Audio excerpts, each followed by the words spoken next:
राधे राधे सभी को।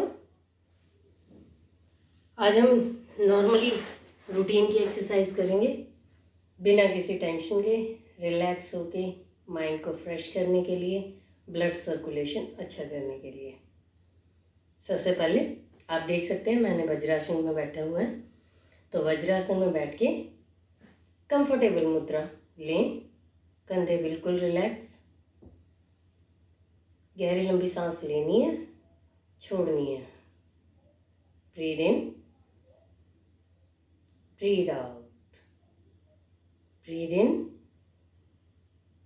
Breathe out, breathe in,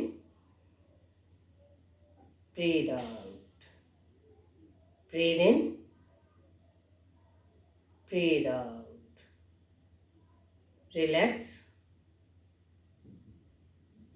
shoulder rotation. सबसे पहले बिल्कुल बॉडी को रिलैक्स से अपना वार्म अप करते हुए शोल्डर रोटेट करते टाइम हमें ध्यान रखना है कि हमारी दोनों एल्बो आपस में टच हो।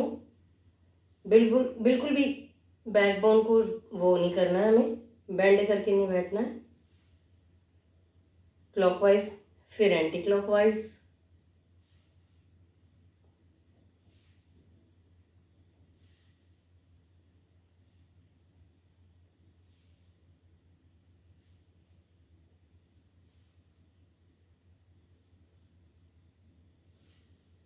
रिलैक्स। कंधों के लिए आप देख सकते हैं नॉर्मल एक्सरसाइज जो है बहुत ज़रूरी है, जिससे कि हमारे कंधे बिल्कुल भी ढले हुए गिरे हुए ना दिखें। हम जब भी खड़े हों तो ऐसे लगे कि हाँ भाई हम एकदम रिलैक्स हैं, बट हम थके हुए भी नहीं हैं, परेशान भी नहीं हैं। क्योंकि आजकल छोटे छोटे बच्चों के कंधे भी ऐसे गिरे हुए, ऐसे बिल्कुल ऐसे करके रखते हैं बच्चे, जैसे कि उनको बहुत ज़्यादा वो कर दिया गया है, जिम्मेवारियां अभी से सौंप दी गई हैं। तो इसलिए कोशिश करें कि ये सारी एक्सरसाइज करें। दोनों हाथों को पीछे से बेंड करके बांधना है, लॉक करना है। अब बिल्कुल स्ट्रेट, रीढ़ की हड्डी को स्ट्रेट रखते हुए गहरी लंबी सांस लेनी है, छोड़नी है। ब्रीद इन ब्रीद आउट करते रहना है।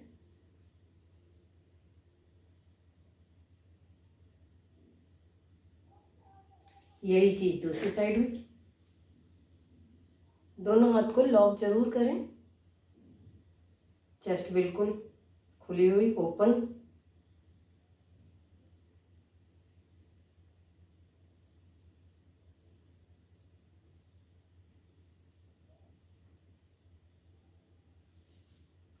रिलैक्स। पैरों के लिए अधोमुख स्वनासन। अधोमुख स्वनासन में कई बच्चों का ऐसे रहता है, एड़ी उठी हुई, घुटने मुड़े हुए। नहीं वो करना हमें, बिल्कुल धीरे धीरे।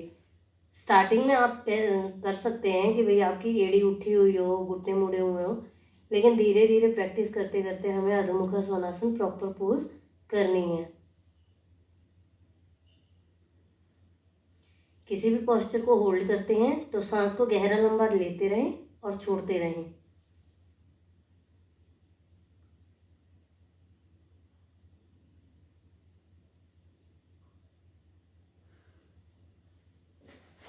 यहीं से हम बाल अवस्था में जाएंगे। बाल अवस्था में अधोमुख स्वनासन पे जाते हुए हाथ वहीं पे रहेंगे, पैर भी हमारे वहीं रहेंगे, बस बेंड हमने नहीं करना। देखिए मेरी प्रॉपर पोजीशन वही है, मैंने ना पैरों को हिलाया है ना हाथों को हिलाया है।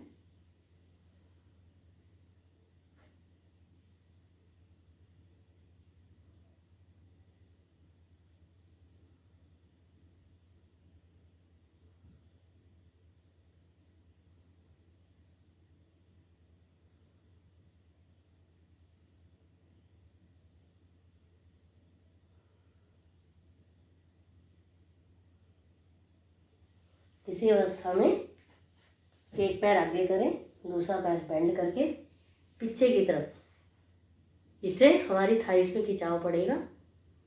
दूसरा पैर हमारा घुटना जमीन पे है और ये वाला पैर हमारा जो है बिल्कुल सीधा है, घुटना मुड़ा हुआ नहीं है। एड़ी पे है रखे हुए हैं मैंने, पूरा जोर मेरा एड़ी पे आया हुआ है और थाइस में खिंचाव पड़ रहा है। रिलैक्स। यही पोस्चर दूसरी साइड।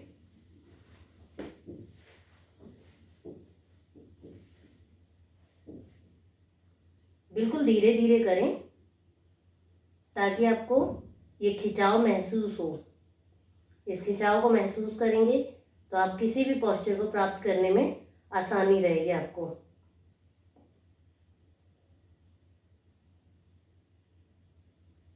रिलैक्स। फिर अधोमुख आसनासन।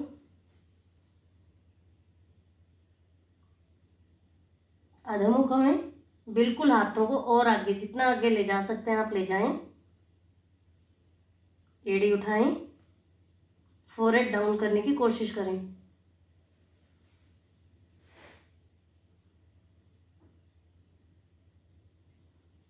होल्ड करके रखें पोज को।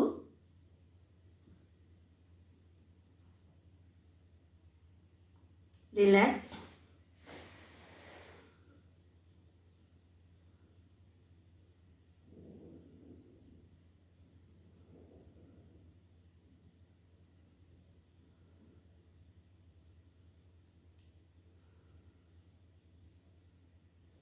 रिलैक्स। ये जितने भी एक्सरसाइज हैं ये हमारे कंधों के लिए बहुत ही अच्छे हैं। कंधों में खिंचाव पड़ता है और जो हम स्लाउच होके बैठते हैं या कुछ भी होता है हमारी बॉडी में, बैकबोन में, वो हमारे सीधी होने में, रीढ़ की हड्डी सीधी होने में, कंधे पीछे की तरफ होने में, जैसे बिल्कुल ढलके हुए नहीं रहेंगे, पीछे की तरफ खिंचे हुए रहेंगे, तने हुए रहेंगे हमारे कंधे, एकदम अट्रैक्टिव लगते हैं हम अगर कंधे हमारे सीधे होते हैं।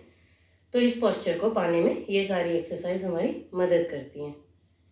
योग एक ऐसी चीज़ है जिससे जुड़ के कोई भी बंदा बहुत खुश हो सकता है, मानसिक तौर पे भी। बट योग करने के लिए हमें मानसिक तौर पे तैयार होना चाहिए पहले। ये नहीं कि एक बार स्टार्ट किया, 1-2 दिन किए, उसके बाद रिलैक्स हो गए, नहीं। रेगुलर में करें योग को। कोई भी एक्सरसाइज है उसको रेगुलर में करें आप, थोड़ी थोड़ी करें। ये नहीं है, ज़रूरी नहीं है कि आप 1 घंटा पहले दिन ही करें। थोड़ी पहले दिन करें, 10 मिनट 15 मिनट शुरू करें। शुरुआत अच्छे से करेंगे तो आप उसको कंटिन्यू करने में सक्षम रहेंगे। तो इसलिए कोशिश करें योग से जुड़े रहें। राधे राधे।